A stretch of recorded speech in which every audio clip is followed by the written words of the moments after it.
I feel lethal. I think my mask of sanity is about to slip. Prepare for your life to change. These are 10 films that rewired my brain, reshaped my taste, and taught me that cinema is more than just entertainment. It is a revelation. Let's start with 2001: A Space Odyssey. This was the movie that put Stanley Kubrick on the map for me. He was a guy I'd heard of, but after 2001, he was the man. And visually, this film is downright gobsmacking, and intellectually, it is a hard cookie to crack. This is a sci-fi movie that is groundbreaking, and it goes without saying, well ahead of its time, as well as thought-provoking. This takes the evolution theory, in which we're all very, I'm sure, aware of, and how mind-boggling that can be when you first take it in, and it makes it into a experience that you can have as an adult. That is 2001: A Space Odyssey. It's like relearning that for the first time. I still think back to this film and try to understand what Kubrick and Arthur C. Clarke were trying to say. I feel like I pick up on more and more as time passes, and it also seems more and more relevant and poignant with every passing year. We have evolved through technology, and someday we will evolve past the need for technology. And that, my friends, is the idea of the Space Child. If you haven't seen this film, you are missing a critical piece of essential cinema and must watch it immediately. My second inclusion is Aguirre, The Wrath of God. This is a very personal choice for me because it's one of the films that pushed me to make this channel and dive into the types of films that I've been watching for the channel. So if you've been around for a while, you've realized Werner Herzog is one of my favorite figures in film. A lot of that stems from who he is outside of film, but also to what type of filmmaker he is, because Herzog can walk that tightrope of creating transcendental cinema whilst creating an environment where explosivity seems moments away. And honestly, Herzog owes this simmering tension in great part to Klaus Kinski, who also owes a great debt to Werner, R.I.P. to Kinski. But he was an actor that always put on, and is an actor that I'm always excited to see a film in which he is in.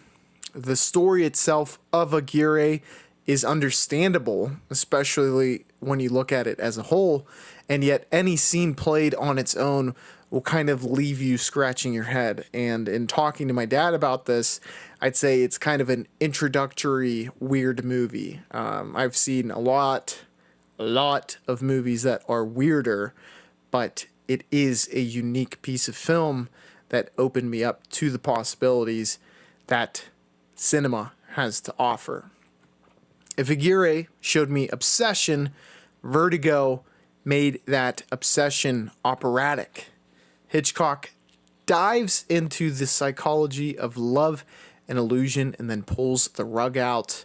Let's enter Alfred Hitchcock, a promoter, a visionary, and a storyteller.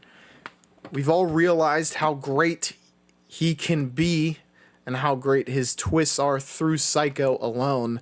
But we're not here to talk about that film today.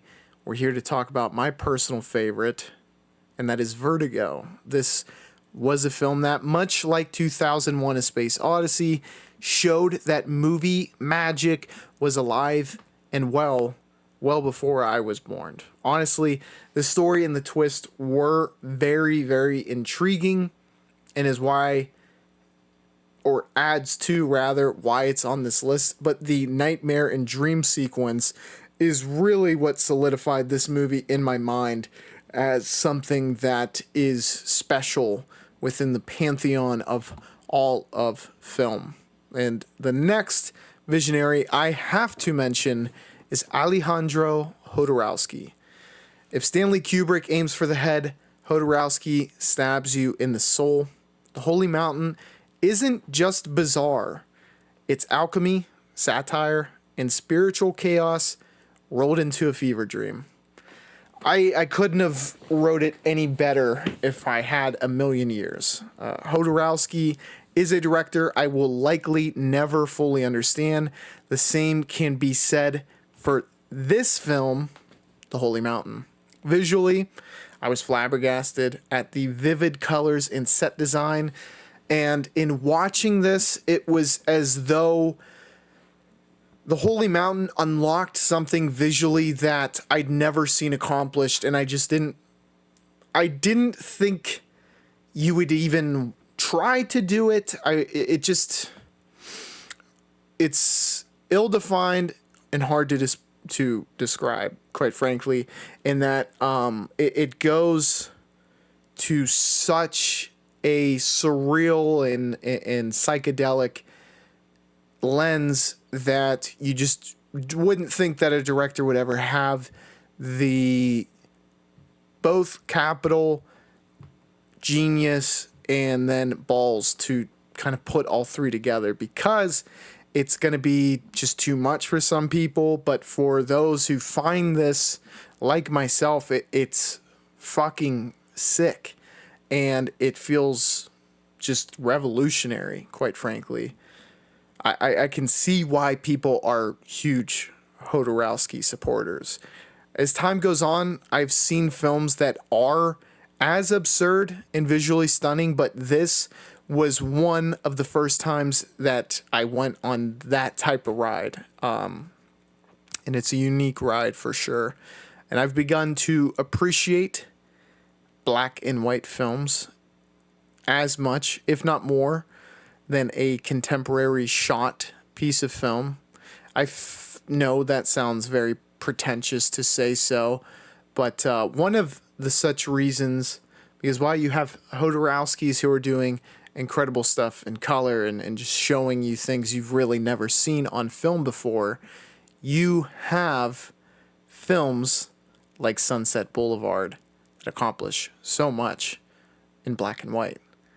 If you love this film, you know it is a love letter to the oldies and the golden age of cinema. Sunset Boulevard also unleashes one of the greatest tour de force performances of all time with Gloria Swanson.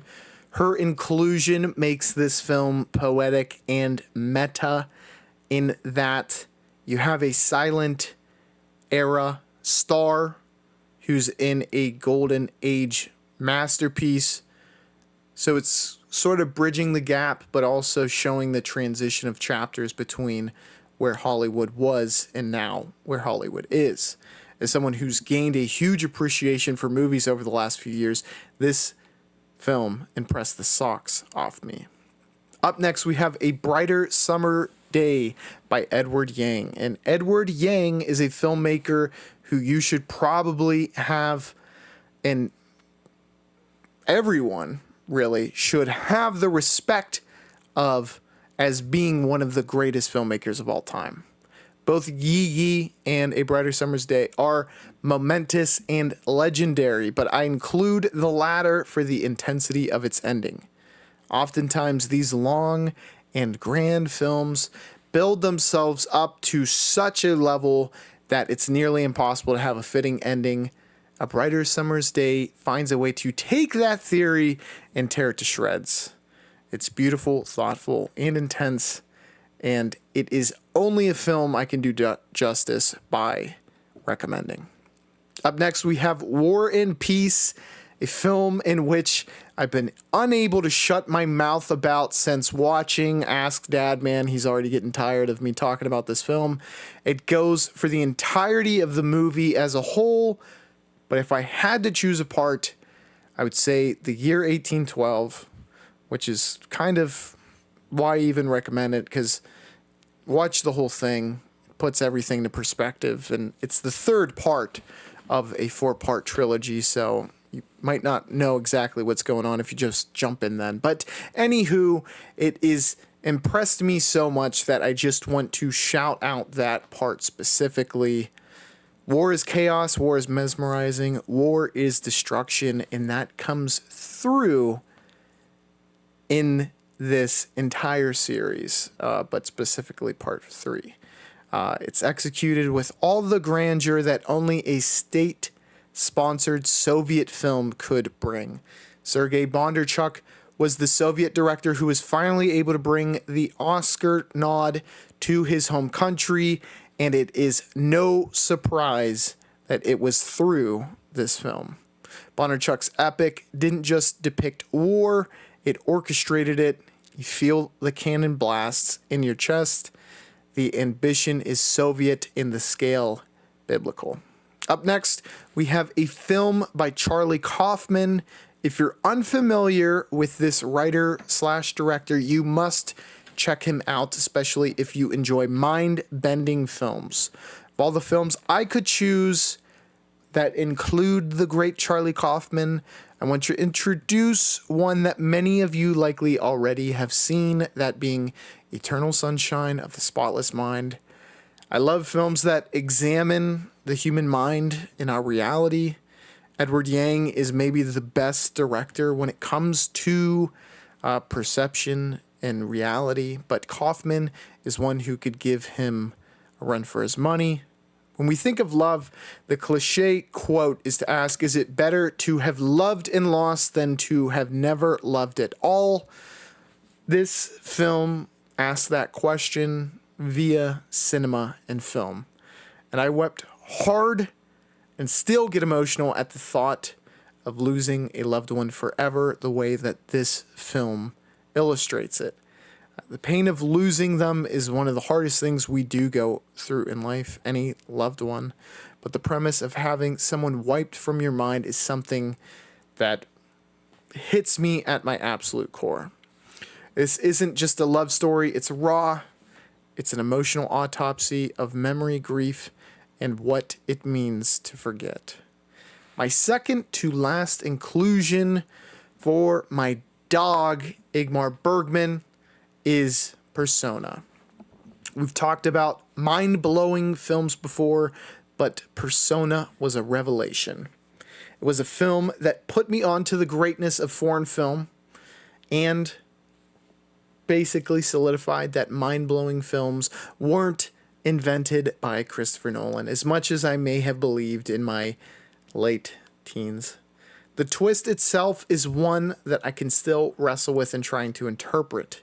We are faced with a film that examines the psyche, performance, and identity of human beings. I think it took incredible genius to craft such a film and script like this, and it's safe to say this really turned my world upside down. Last but not least, we have Stalker, which may have attracted many of you who saw the thumbnail of this video, and this is by another titan of cinema, Andrei Tarkovsky. Before Stalker, I thought transcendental cinema was code for boredom, and I was dead wrong. Tarkovsky is a brilliant writer, and that he can seemingly relate with all viewers on a deeply personal level, despite the uniqueness of the plot or the situation that specifically relates to you and feels connected to you. Tarkovsky's genius is equally shown through his ability to have films like this made despite being in Soviet Russia. And all my, undercover commies out there, you might say, oh no, they would let... We all know there was strict censorship that he had to get through. And in watching these films, golly, he was taking some chances putting that shit through. And Stalker is one of the films that I'm talking about. The Zone is a simplistic idea, but it makes us question science, faith, and our belief systems. Tarkovsky is amazing, and many find Stalker to be his greatest work. It was the work I was introduced to Tarkovsky by, and I think it's a film I will find myself coming back to time and time again. These movies didn't just change how I watch film. They changed how I see life itself. What movies did that for you? Thanks for watching, and I will catch you on the flippity flip. Bye, y'all.